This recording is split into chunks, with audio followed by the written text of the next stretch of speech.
Thank you for joining us for today's Lunch and Learn Interview Skills. I'm Greg Berry, Assistant Director in the UAB Office of Alumni Affairs. Just a quick note, since we're virtual, don't be surprised if things may seem out of place or a technical issue pops up.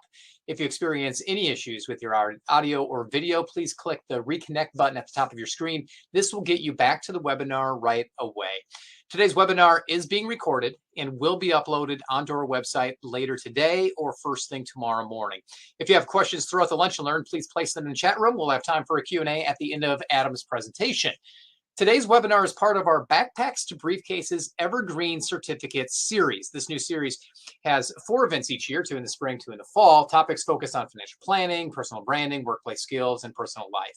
Between each event, there will be a chance to take advantage of golden electives like this. These will be things like a Lunch and Learn or networking and volunteering opportunities. To receive your Evergreen certificate and your Evergreen lapel pin, you must complete all 4 Evergreen events and 2 golden electives. And they don't have to happen during the same calendar year. Just jump on in, join us anytime you can. Students and young alumni are all welcome to participate. We have more information online at alumni.uab.edu/backpacks.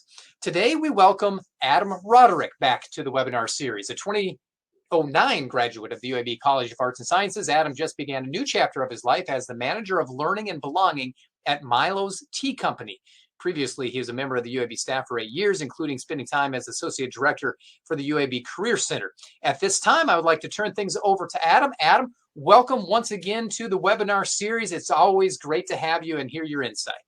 Awesome. Thank you, Greg. It's so good to be back with everybody and, have a chance to spend some time with you today talking about interview preparation and making sure that you guys are ready to rock and roll when those opportunities are presented. So my honor, my pleasure to be here today. I do want to mention, as Greg alluded to just a minute ago, this is a follow-up to one of the other Backpacks and Briefcase Lunch and Learns that we just had recently called Resume, Building a Resume. And I know Margaret is going to drop in the chat a link to that. So if you haven't had a chance to check out that webinar and look at that recording, I would strongly encourage you to do that, because what we're going to talk about today will certainly make a lot more sense in context of looking back at that. So if you haven't done that while we wrap up today, I would encourage you to go back and review that as well, so that you get both pieces. And obviously today's will be recorded if you need to come back and reference it as well. So today, when we think about interviewing, we're really thinking kind of about that next step in the process, right? So, as we apply for a job, the resume leads to the interview and the interview leads to the offer. And so we're really trying to make sure today that we can bridge that gap between resume and offer by making sure that we knock that interview out of the park. And so we're going to walk through some best practices today, some tips and suggestions. But I do also want to make sure how this is kind of structured. So I don't want to spend all of our time today with me talking at you. I want to encourage you, please drop questions in the chat. Please, share thoughts, share ideas, share concerns, because I built this to where we would have plenty of time at the end to circle back to those and make sure that we address them, because I want to make sure that we can tackle the things that you guys need us to tackle. So please feel empowered. Please feel encouraged to do that as we go through, so that we can make sure to address the questions that you might have.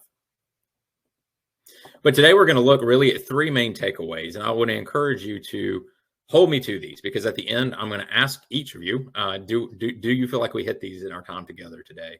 But the number one takeaway is we're going to effectively tell your story. So, humans are narrative creatures, and we want to make sure we can tell our story in an interview in a very impactful and engaging way.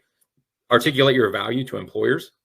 Use improvement techniques to answer behavioral interview questions. And when we think about behavioral interview questions and how we answer them, we're going to do that through successfully utilizing that STAR method, which is our third objective, our third takeaway. So 3 things. I know it doesn't seem like a lot, but there's plenty to unpack here. So I promise we'll walk through it. And again, if you feel like we didn't hit these at the end, please let me know, because I will be happy to circle back. So when we think about an interview, the most important thing is to prepare for the interview. I know that sounds a little obvious, but you would be surprised how many people don't successfully prepare for an interview. And I would argue that, a successful interview really starts before you even walk in the room, right? Making sure that you prep, making sure that you understand yourself, understand the company, understand your fit, understand your value, how you want to communicate, how you want to tell a story. Most people can't do that off the cuff, right? I mean, there may be a few of you who are just, anomalies, and you can knock it out of the park, and that's good for you. But obviously not most of us are not built that way. And so it's important for the rest of us to make sure that we prepare, make sure that we are ready when those interview opportunities do present themselves. And so the first thing we want to think about is knowing the company. And this is a pretty shocking statistic that I like to share because I think it catches most people off guard. But according to a LinkedIn employer survey, 47% of employers say the biggest mistake that job seekers make is they come to the interview with little to no knowledge of the company. Okay. So that's half. That's half of people who interview coming to these interviews without knowing much about the company that they're interviewing for. That's a problem, right? So we don't want to be that statistic. And I can almost guarantee you those 47% of people don't move on to the next level, right? They don't go to the second interview. They don't get the offer. It probably stops right as they walk in the room and they can realize that they haven't done their research. So I do want to point out when we think about research and knowing the company, what does that mean, right? When I say that, what are we talking about?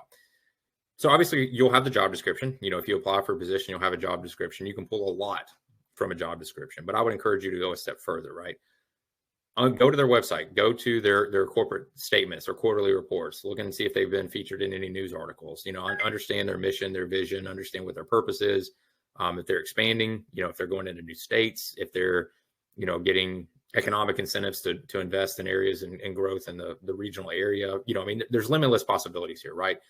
But you need to know as much of that as you can. And you want to make sure that you reflect that in the interview, and none of that is going to come to fruition if you don't do your research before you even walk in the door. Okay. So knowing the company is very, very important. And as much as you can get, the better, because that's going to flavor and you know, influence and put context around how you're going to navigate through the rest of the interview if you know how you're tying that back to the company and what's important to them. Okay. So first step in preparing for an interview, know the company. The second step in preparing for the interview is to know yourself, right?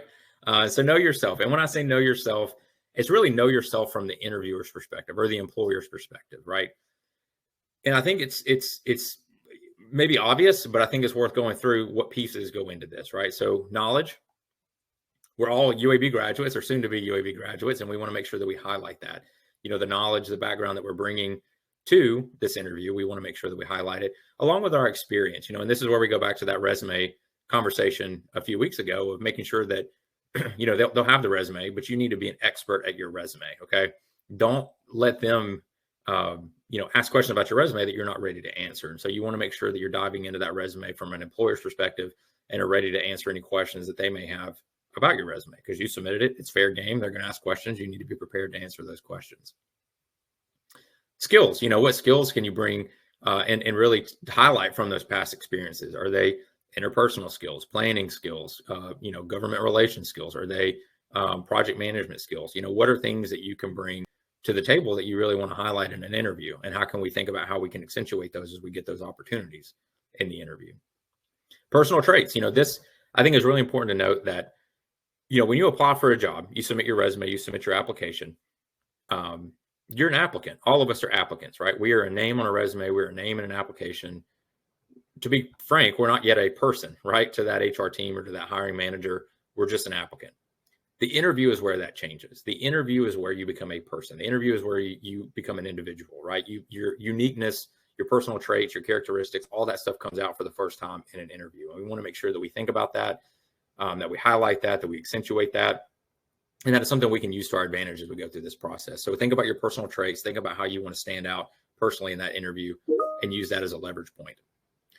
Goals, you know, you definitely want to make sure you think about your goals and not just the goals of getting this position. Obviously, if you wouldn't be in the interview if that weren't the case, but going a step further, you know, what are your goals through the position? What do you want to accomplish in this role? How do you want to support the company? How do you want to grow within the company? Okay. Now, I will say, if I had a student one time tell me that this was an interview that they were going to was an interview for, to be quite frank, like a stepping stone for another company, right? They wanted to work at a company, couldn't get there just yet because they didn't have the experience. They were getting an interview at another company to try to get the experience for that ultimate goal. You don't want to share that, right? Because as you see at the bottom, everything we do on this list we need to think about how that adds value to the employer. Okay.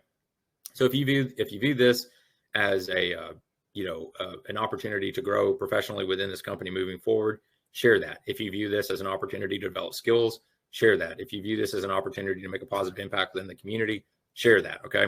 All those are goals, and that's certainly not an exhaustive list, but think about your goals, how you want to communicate those, but most importantly, think about how those add value back to the employer. Okay. You don't want to say this is a stepping stone for my next position. You're not going to get through the interview if you do that, right? So we want to make sure that these goals tie back to the employer they're interviewing for, and tie back to the role that we're interviewing for.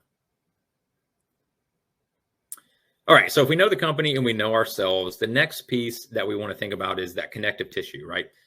How do we tie what we know from the company and ourselves into a compelling and engaging story? All creatures, we're creatures of narration, right? Like humans love storytelling. Humans love a good narrative, and we want to make sure that we lean into that as much as possible.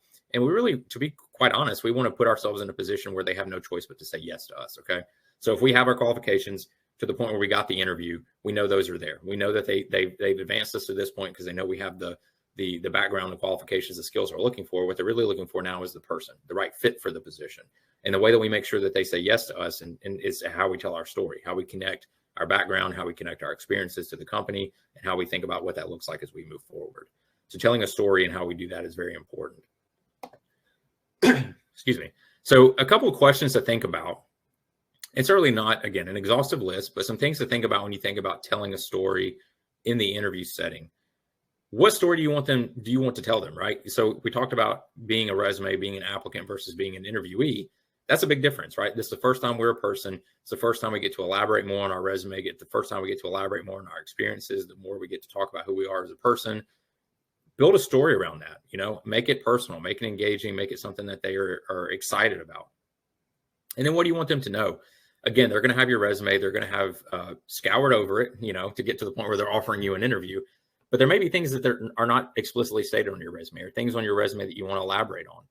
This is your opportunity to do that. So think about what you want them to know.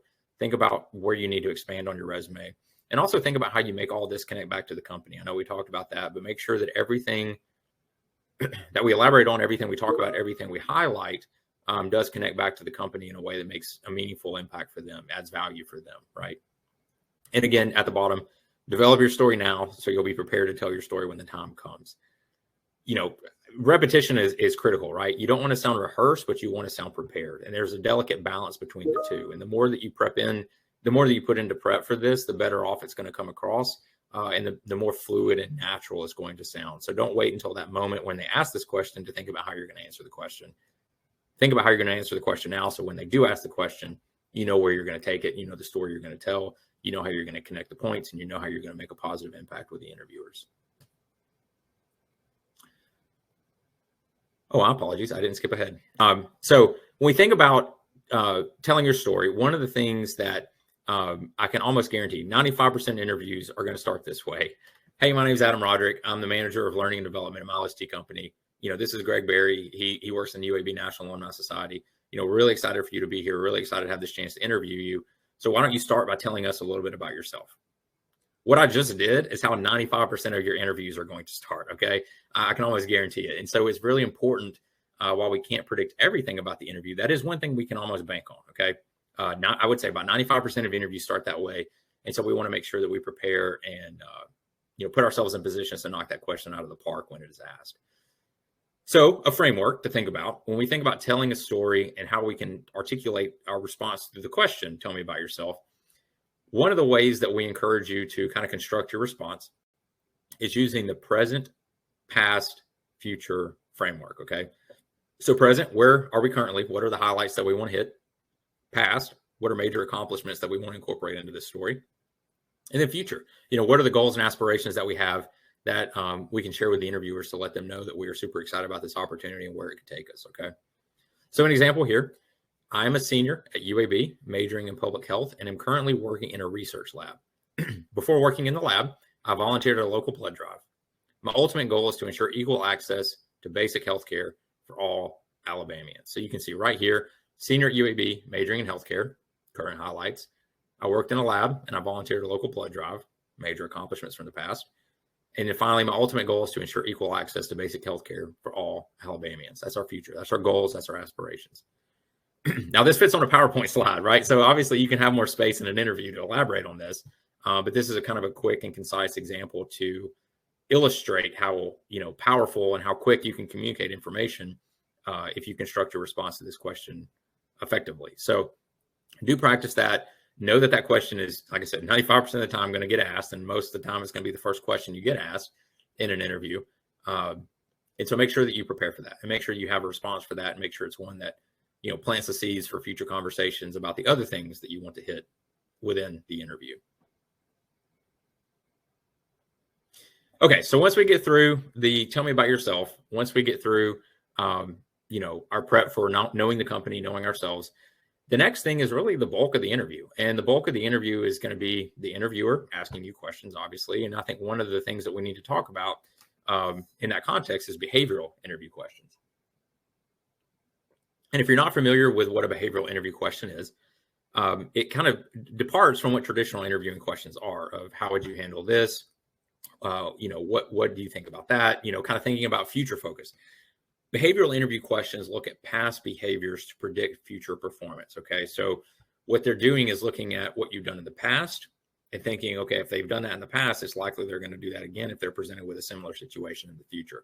That's what they're getting at. And quite frankly, that's a pretty accurate way to do it as opposed to having someone just guess or, make an assumption about how they would potentially respond to something in the future. So behavioral interview questions, y'all probably have heard them before.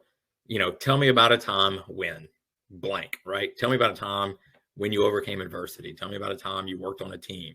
How have you been able to handle conflict in the past? Tell me about experiences you've had when you disagreed with a supervisor, right? All those are behavioral interview questions because that's going to elicit in me some insight into how you responded in those environments and give me some insight into how you're going to respond in the future.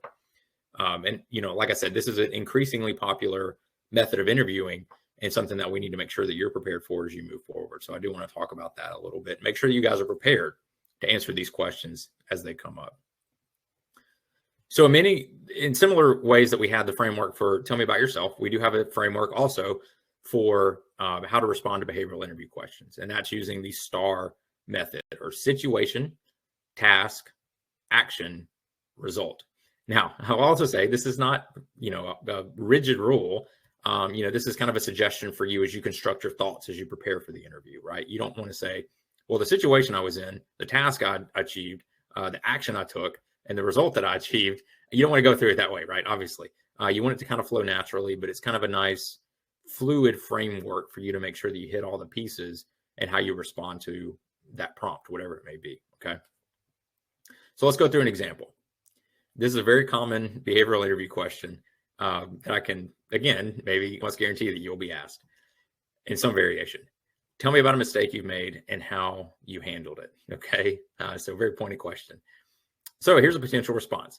I was working as an intern for an events company, and I was responsible for ordering the floral arrangements for a private event hosted by a high-profile client, okay? Situation, task, both knocked out right there. Unfortunately, I mixed up the information from another event and the flowers were delivered to the wrong venue on the other side of town. Situation, right?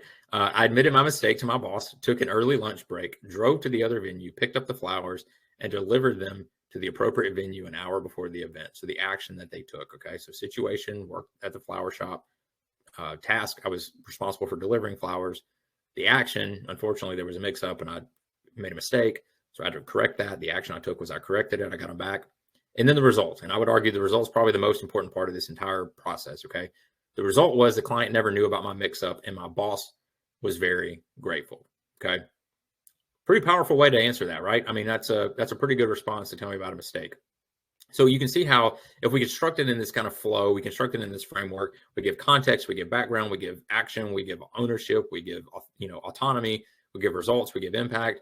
And it's a really, again, positive way for us to frame our response to this question as we move forward. So again, I would encourage you, use that framework, tailor that framework in a way that works for you, but have prepared responses for these questions. You can anticipate them, right? Like here's a couple that I would say, you can probably guess would be asked or potentially be asked.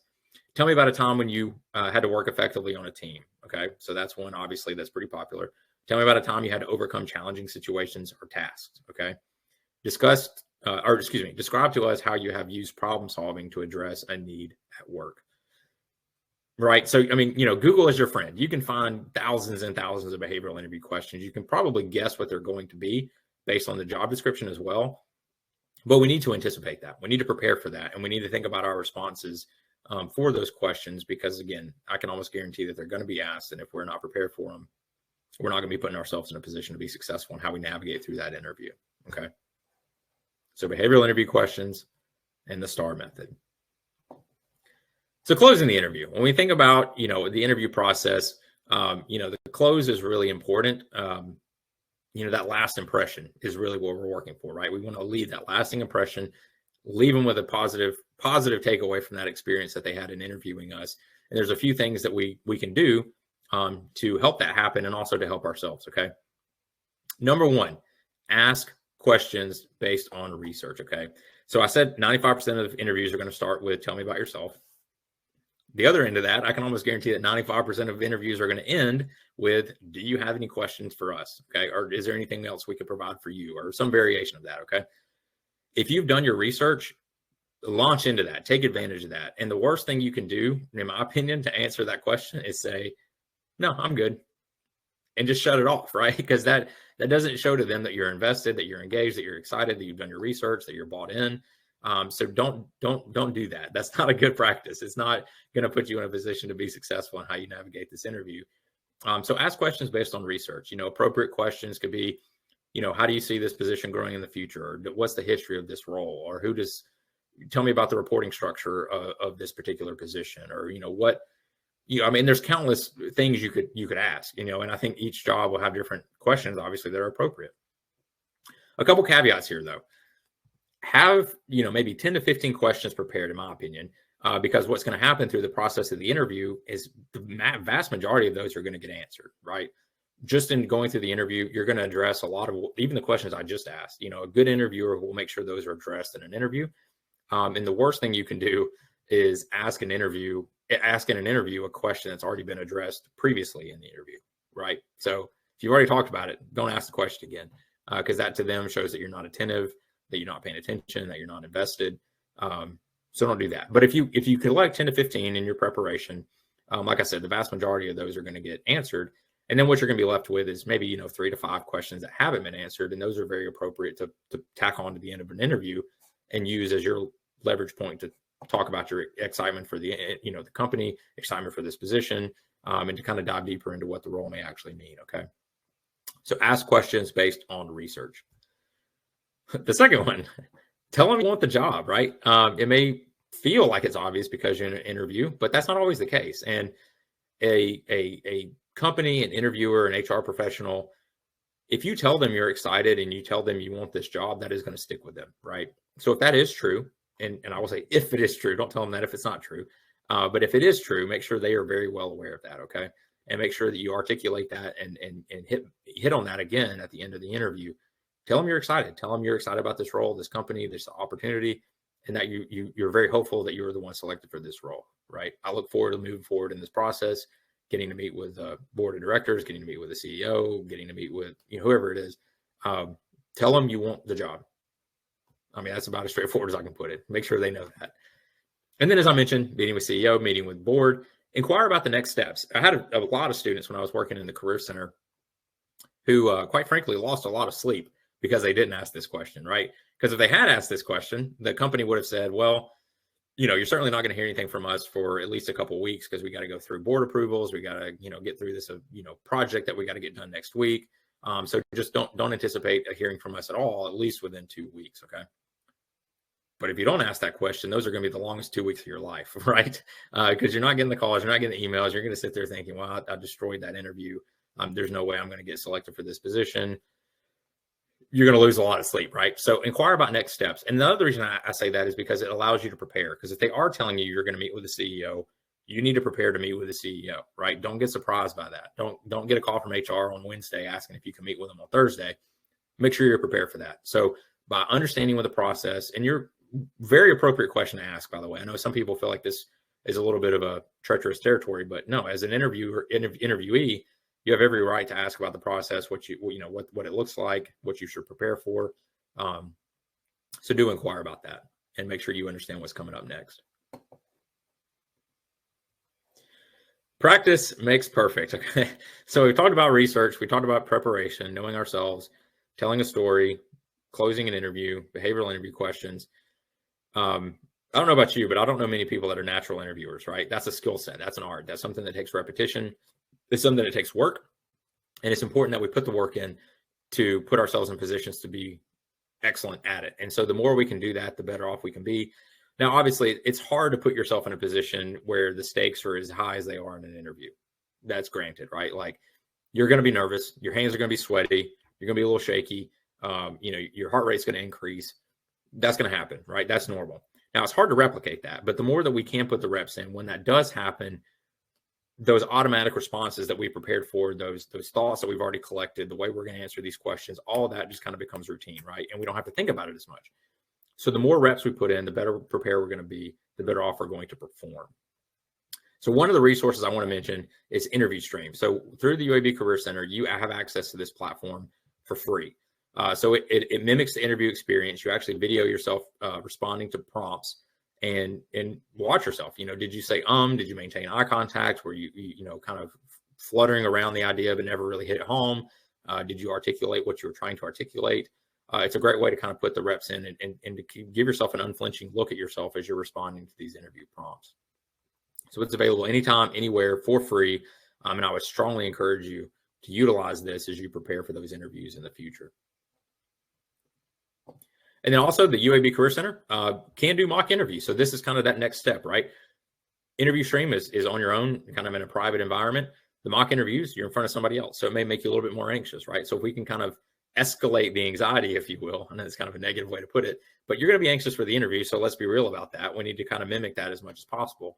And setting up a mock interview with the Career Center may be the next step in that progression, right? That exposure, if you will.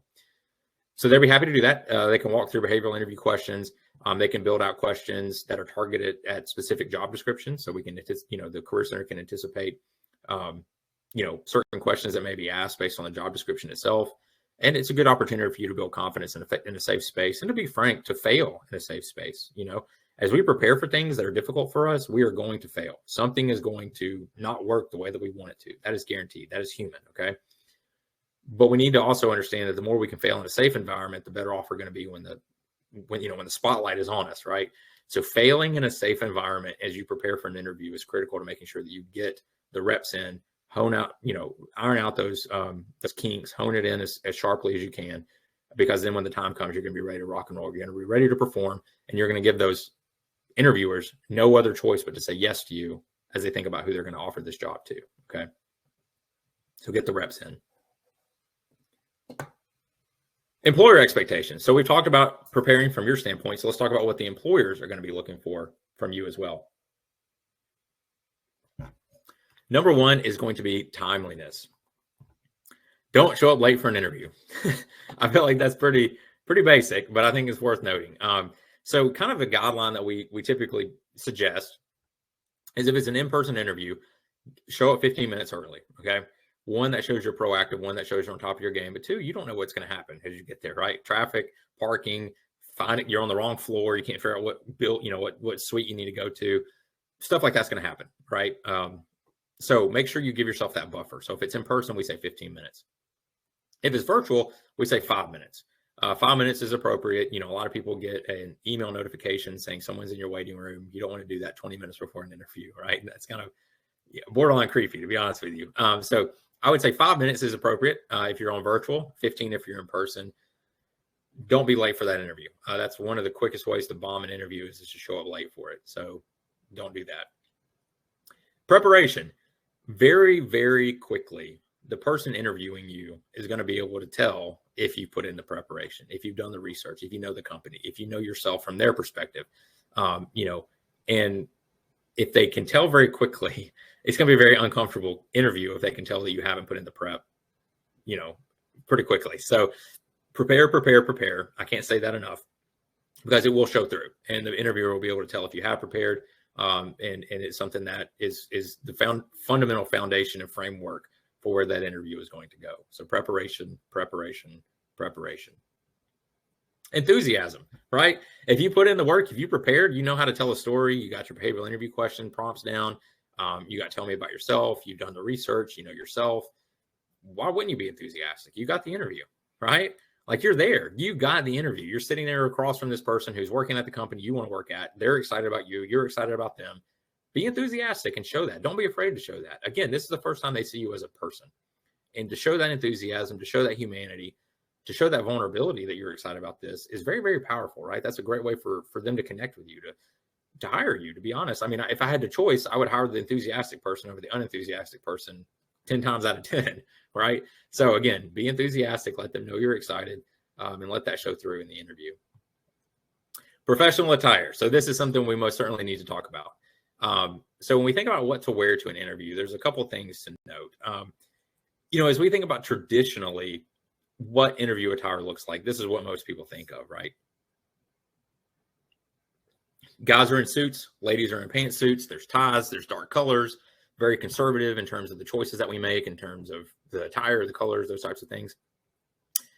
This is increasingly rare. I will say that, right? So this is not as common as it was, maybe 20, 30, 40 years ago in the workplace.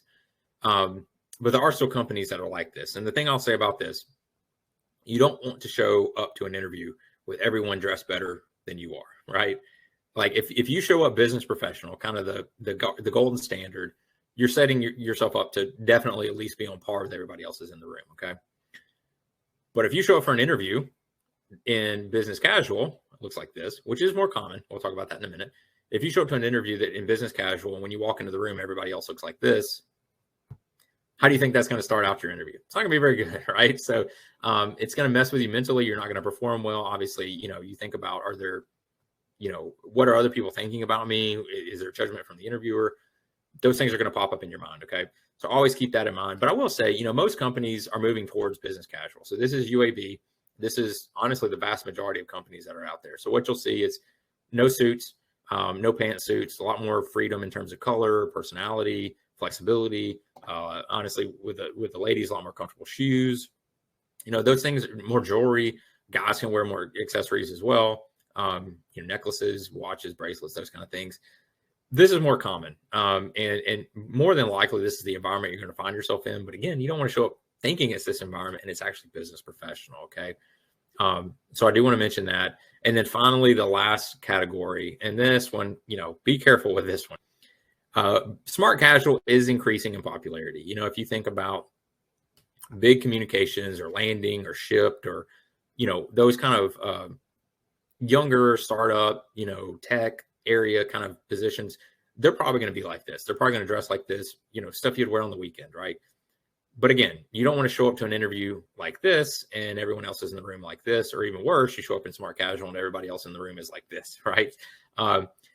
So I would ask, whoever you're talking to in HR, whoever your contact is through this process, say, hey, I just want to check in, what's the usual attire for the company? I want to make sure, I incorporate that in how I prepare for the interview. That's a very appropriate question to ask, right? Because they may say, oh, no need to wear a suit. We're very casual. Just a button down, some slacks, or, a skirt, that's fine. No big deal. But if you don't ask that question, you may make assumptions that put you in a position where you're not correct. Okay. So definitely ask that question and do your research and kind of get a sense of what the norm is at that particular company.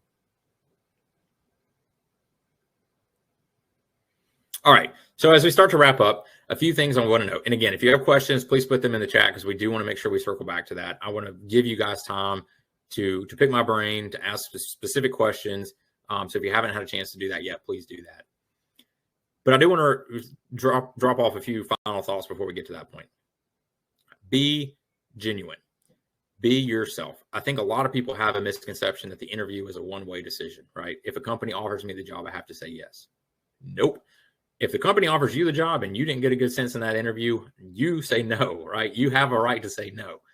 So it's a two-way conversation. So keep that in mind. And it's important to be genuine, not only for their behalf, so they know who they're getting, but for you too. I tell people all the time, the worst thing you can do is to get an offer based on an interview or a resume that you faked, right?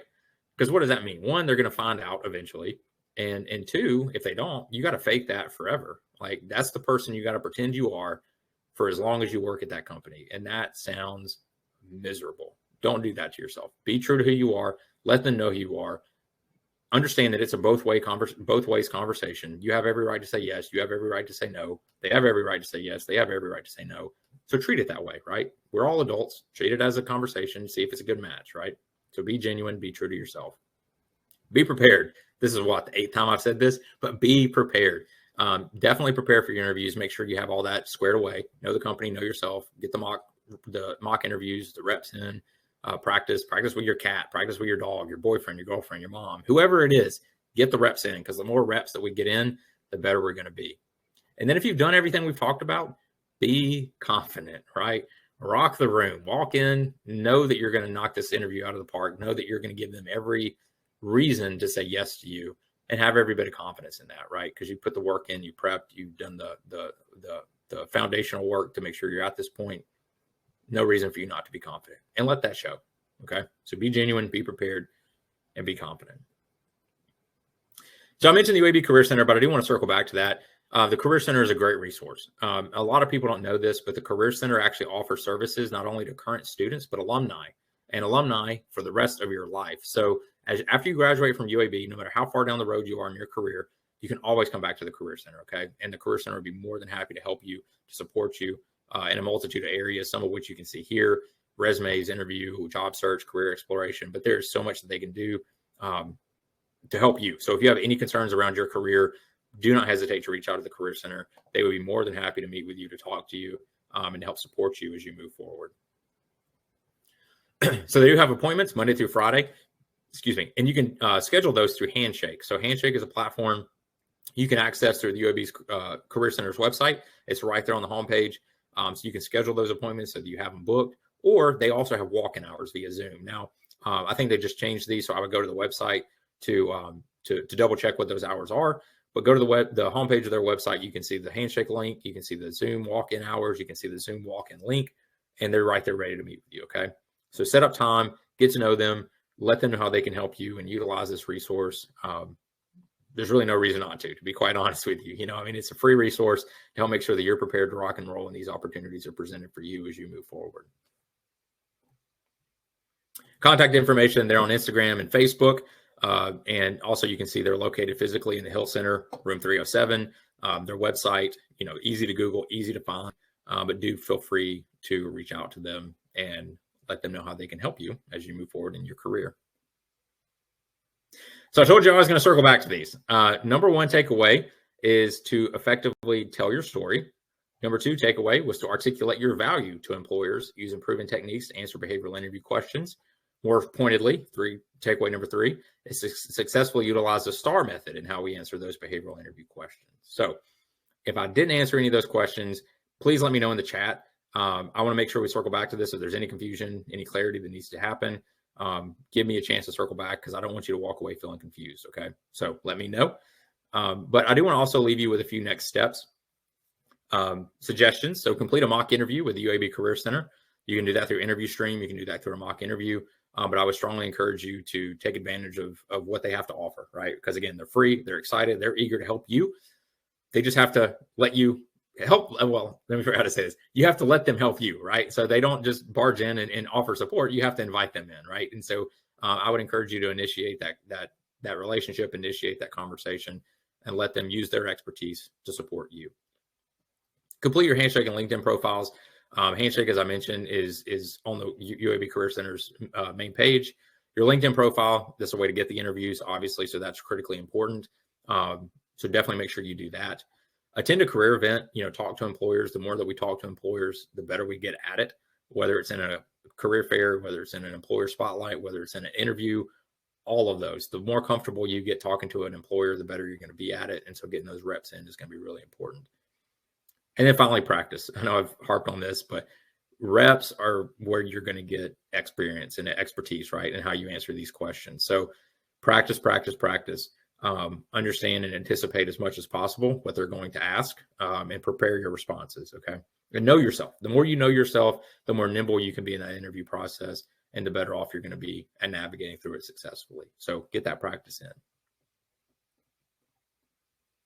All right, so I will open it up for questions and discussions, but I do want to say thank you. Thank you to Greg, to Margaret, to the National Alumni Society. Always enjoy spending time with you.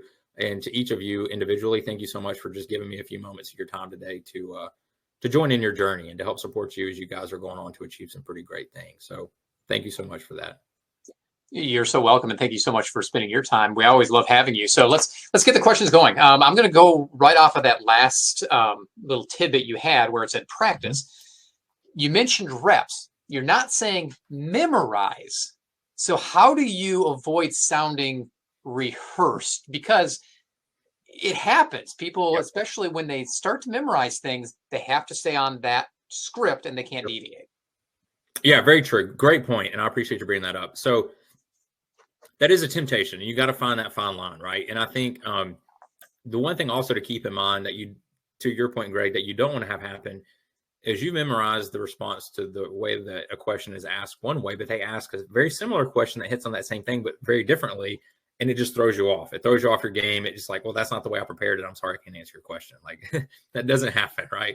And so I think what I would encourage you to do is change it up. The more curveballs you can throw yourself, the better. Have, thinking about mock interviews, right? Go to multiple appointments with the Career Center so you get multiple perspectives, multiple people asking you the same questions, but differently so that you can't respond the same way, right? Or, if you're working with your boyfriend, your girlfriend, your mom, whoever it may be, have them change it up for you. Say, I want you to ask me about past experiences. I want you to ask me about navigating conflict, but you ask it in the way you want to ask it so that I can better prepare how I'm going to respond, right? So what's critical for you in that situation is, the high points. The details, I guess what I'm trying to say is if you get the high points memorized, the details are kind of where you can play around with it and kind of make it personalized, right? So tell me about how you navigate conflict. Tell me about how you work on a team. Those are probably going to get asked. But if you know the past experience that you want to hit on, but you don't know exactly how you're going to navigate it, you can kind of be a little bit more fluid, be a little bit more jazzy with it as you get to that response. But I would say the more flexibility, the more curveballs you can throw yourself, the better off you're going to be at answering those questions in whatever way they're going to be asked.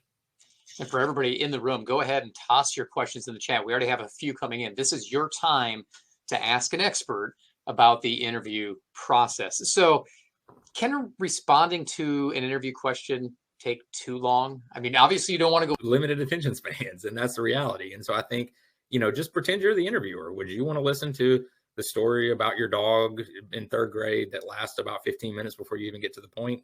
Probably not. So, think about that, and think about the fact too, just to be candid, you're not going to be the only person they're interviewing. So time is going to be of the essence, right? So those days you're interviewing, it is very likely they just came from an interview, and as soon as they're done with you, they're going to another interview, right? So maximize the time you have, get to the point, tell your story, but tell your story in an efficient way, right? We're looking for, a mini series, not, 4 seasons of this life of Adam, right? So you want to tell it in a way that is concise and pointed and impactful. You mentioned a while back that it's okay to get a job offer and say, things didn't feel right, so I'm not going to take it. So are there certain red flags during the interview process that you should be looking at to say, oh, gosh, you know what? I'm not doing this. I'm not even going to consider this at this point. Or does it kind of depend on the scenario and what's going on? Yeah, there are red flags, but every red flag is going to be your red flag, right? So I would encourage you to think about that truly. Before you walk in the room for that interview, you need to think about what are red flags. Is it work-life balance is really important to you? Is it flexibility with appointments with your kids? Is it, benefits, something in benefits that's important to you, that the company pays full benefits for your medical insurance? Is it, retirement? Is it management styles? You can ask questions about, the reporting structure and meeting schedules and things like that, and kind of understand if that aligns with who you are and what's important to you. So think about that, prepare that, and know what those red flags are in the interview. And it's going to be unique to each person, and what's meaningful, what's important to you as you go through the process. But it's very important that you reflect on that and that you take time to think about that, because if you don't, you may get wooed by one part of it, but you're not considering the other part of it. And the other part of it may be a huge red flag for you if you're not giving it the attention that it needs. When you haven't heard back from a company after the appointed time frame, should you follow up? And if you do suggest a follow up, what tips do you have for doing that? Yeah. So one thing I didn't mention, so I appreciate you asking this question. I would always encourage you to send a follow up email after an interview, and just to say, hey, really enjoyed our time together. And if you can, pick out some points from the interview, right? Like, I really enjoyed the conversation about the strategic alignment of, these parts of the company as we move forward and try to hit our targets in the community, whatever it may be. Pick out something that you talked about so they know you're actually paying attention, that you're excited, that you're invested. And then say, I look forward to hearing from you. If there's anything else I can do to provide context or background information, please let me know. Always do that. Conversation with you a couple of weeks ago, I wanted to just reach out and see if y'all had any updates about the process, right? And that way you get insight. But, you don't want to send that email 3 days out And, if you'd ask the question, they say, well, it's going to be at least 3 weeks before we do any movement on this, right? Because that shows it's not going to put a good taste in their mouth. So I would always ask the question in the interview to kind of put some flavor on the time frame for outreach. So a lot of the times people are asked, hey, what are your strengths? Mm-hmm. You're asked, what are the weaknesses? And you may be asked, hey, what are 3 of your weaknesses? Yeah. Do you stick to those 3? I mean, I've been in a lot of interviews where people go, gosh, I'm not sure. And this is one question that's asked a lot. So what are your weaknesses? How do you approach that question? And do you hit, if they ask for 3, you got to give them 3? If they ask for 3, that's a lot. I mean, I'll just be honest. I mean, it could happen. It could. And I think you should definitely prepare for that. Most of the time it's, tell me about your biggest weakness or growth opportunity, or I think that question will come up. So I do think that's something you should prepare for. So my thought on that is be vulnerable, be truthful, and, talk about a place, an area that you're investing time, that you're investing, a focus. Basically talk about a weakness that you're addressing or willing to address. Don't talk about something that's just a character fault that there's no way you're going to be able to navigate it, because that's going to not be very attractive to them. The other caveat, if you're going into software development, don't have a weakness of lack of attention to detail, right? So you want to make sure that the weakness you're presenting is not a deterrent to picking you for this role. Okay. So you want to consider the audience, you want to consider the role, and also make sure that you're just flavoring that weakness in a way that lets them know that it's something you're working on, something you're working to address. But like I said, this is your first time to be a person, to be a human, to be an individual, right? Not just an applicant. And so showing that vulnerability, showing that transparency can be a powerful moment, and say, I'm working through delegation. I tend to, really try to take on too much. And sometimes it gets me in a position where I'm overwhelmed, and I'm really working to incorporate more collaboration amongst my team to where we can be more cohesive in how we work together. And so as I move into this role, here's a few things I'm committed to doing to make sure that I can continue my journey in that area. Right. So as you can see, like if you present it that way, I mean, that's admirable, right? Like, yeah, he's admitting a weakness. He's talked about something he's working on, and here's some ways he's going to continue on that journey as he moves into this role. That's human. I mean, nobody's perfect. Everybody's got weaknesses. So I think if you can embrace it in a way that is. So their approach is a little bit differently. So how do you answer the, where are you going to be in the future question? So I would say the first question, I know this is hard because it's chat, but I would ask a question to answer that question. I know that's annoying, so I apologize. But, what got you to, what motivated you to pursue your degree in the first place, your most recent degree, right? And I know there's a passion there because you took a path that not many people take, and I think that's very admirable. And I think that that's something you want to highlight in an interview, something you want to hit on in an interview, right? Because you're doing something that's hard, doing something that's difficult, you're doing something that's unconventional, and you're making your own path. And I think that says a lot about you in terms of your character and just who you are as a person. So take that headspace, take that mindset, right? Like what motivated you to do that? And how was the positions that you're applying for continuing that motivation, continuing that journey, continuing that inspiration, continuing that drive? And be candid. If it is, I worked 30 years in a certain industry, and it was fine, but I really, realized that I had a passion for moving in this other direction, and I feel like this role is going to give me an opportunity to really make a positive impact in this area, to work with people who are struggling with this particular issue. And in 5 or 10 years, I hope that I can look back and say that I've had a positive impact in the lives of others that I've been able to interact with, like something like that. That's just winging it. But, I think that would be a great conversation for the Career Center to dive deeper in your own personal journey. But I would not, don't lose hope because of that. I think, as a matter of fact, I would say that's a strength. Your situation is a strength because it shows I'm not just checking a box. I'm not just going through the steps that everybody else goes through. No, I'm going the hard route because it's really important to me that I go in this direction. All right. So money, always a factor. Yeah. So is it appropriate to ask about compensation? No, that's the short answer. So I would say there's 2 things to say. One, principally, you always want them to make the first offer. You want them to say the number first, right? Because, they may have a number that is higher than the one you're coming in at. And if you say it first, they're definitely not going to offer that number at the top, right? So in negotiation, you always want the other person to speak first. So that's number 1. And number 2, the conversation about compensation really is appropriate when the offer is made. Okay. So, you go through the interview, let that go, know that you knocked it out of the park, let them go through their process, and they come back to you with an offer. Hey, we'd like to bring you on in this role. We're going to offer you $55,000. Right. And you let them make the first offer. Right. And so if you come back and say, look, this interview was great, I really Interview without sounding arrogant. Should you choose your top 3 accomplishments, or what are the suggestions? I say go for it. Sound as arrogant as you possibly can. I think the interview is your time to shine. They brought you in to hear from you, and they want to know about what you can show to them. And so I would say don't take the limits off. If there's something that you've achieved, something you've accomplished, let them know about it. Be proud. Now, the only caveat I would say to that is, you don't want to, like if you've been a manager in the past, for example, and you're coming across as taking credit for everything that your team did, that's a red flag.